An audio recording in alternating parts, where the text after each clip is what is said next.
Ba'zan kiyimlarimizni yechayotganimizda elektr tokining chisirlashini eshitamiz. Qorong'ilikda esa bu hodisa mayda uchqunlar ko'rinishida namoyon bo'ladi. Shunda tabiiy savol tug'iladi. Bu elektr toki zararlimi? Bu hodisa ilm fanida statik elektr toki deb ataladi. Statik elektr kiyimlar bir-biriga yoki tanaga ishqalanganda paydo bo'ladi. Ishqalanish natijasida elektr zaryadlari kiyim yuzasida to'planib qoladi va kiyim yechilganda yoki metal buyumga yaqinlashganda birdan chiqib ketadi.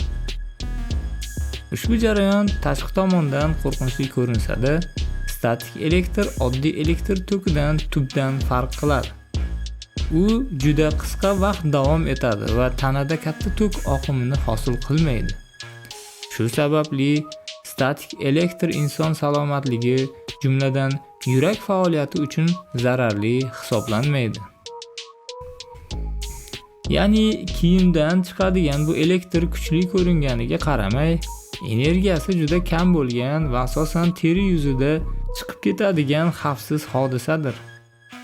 Kundalik hayotda kiyimdan chiqadigan statik elektr odamlar uchun xavf tug'dirmaydi va undan qo'rqishga asos yo'q.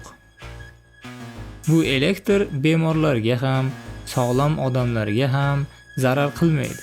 Faqat ayrim hollarda undan ehtiyot bo'lish tavsiya etiladi. Masalan, yoqilg'i bug'lari to'plangan xavfli muhitlarda statik elektr uchquni yong'in kelib chiqishiga sabab bo'lishi mumkin. Shuningdek, tanaga o'rnatilgan implantatsiya qilingan elektron qurilmalar mavjud bo'lsa, statik elektr ularning ishlashiga qisqa muddat ta'sir ko'rsatish ehtimoli bor. Shunday ekan, statik elektrdan qo'rqmasangiz ham bo'ladi.